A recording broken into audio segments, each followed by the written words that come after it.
Welcome to Old School Vegan. We're going to prepare sustainable plant-based meals the old school way.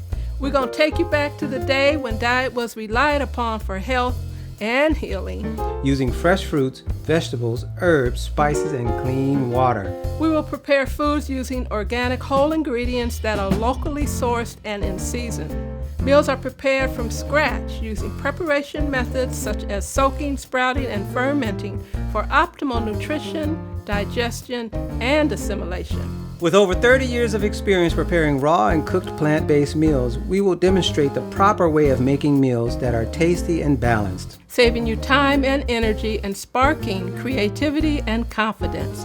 Discover how simple and delicious it is to make vegan meals a staple in your lifestyle.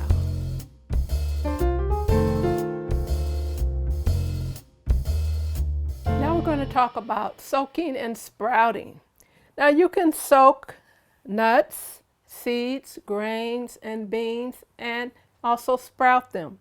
Nuts don't really sprout. All you have to do is soak them, but your seeds, such as your quinoa and your sunflower seeds, you can sprout, and you can also sprout mung beans and lentils, as well as all of the whole beans.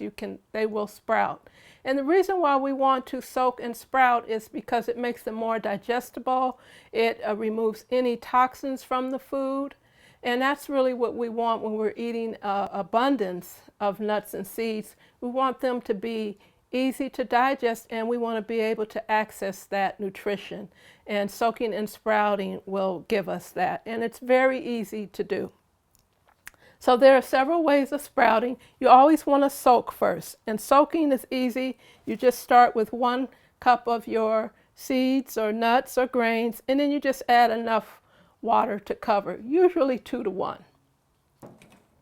After it's soaked for usually 6 to 8 hours, then you want to strain it off. I like to use the kitchen colanders and sieves because this is something that we already have in the kitchen. You don't have to go out and buy anything. You can also use jars for really, really small seeds. It's really nice to put them in these jars, particularly when in the summertime when there might be a lot of insects around. This really protects the seeds. So what you would do is you would just soak your seeds in this jar, and then you would strain it off. You see there's holes here in this cap. You just strain it off and then let it be inverted. And this is just a common use dish rack that I use to invert that with, and it works beautifully. You can also just cover it with a paper towel or a dishcloth so that it thinks it's dark, because things germinate better in the dark. So once you've strained them like this, then you just cover it. I'm just using another hemp sprout bag to cover that. And it also gives it some warmth because things will germinate better at about 70 degrees Fahrenheit. You just have to nurture it. If you nurture it, it will nurture you back. So there we have our quinoa seeds that I have sprouted. And it's really hard to tell sometimes with quinoa, but they'll start to look a little hairy. Little small sprouts you'll see with that. The sunflower seeds, they really sprout very quickly overnight. Within 8 hours, you'll see the little tail. And you know that they're ready when you see that little tail. That's a perfect sprout right there. You don't want them to get too long. The longer that they get, then the more bitter it will taste.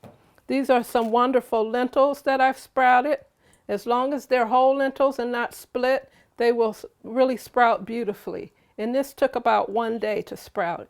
And you just see that it's really nice. And as they sprout, they soften. So even if you're going to cook these, which you can do, it will cook much more quickly. Won't take as long to cook. And then we have our wonderful mung bean. Mung bean sprouts are full of protein. They have a lot of vitamins and minerals in them. And if you let them keep growing and put them in a jar like this and put them in the sun, they will turn into the bean sprout that we're all used to with Chinese food. So there we have our soaking and our sprouting. So in the case of our almonds, which I have soaking here, we like to peel that shell off because it has toxins such as lectins in the skin. And you just want to get rid of that. And it's very easy to do once it's been soaked. You drain that water off and put some fresh water in it, warm water if possible. And then you can see that the shells come right off.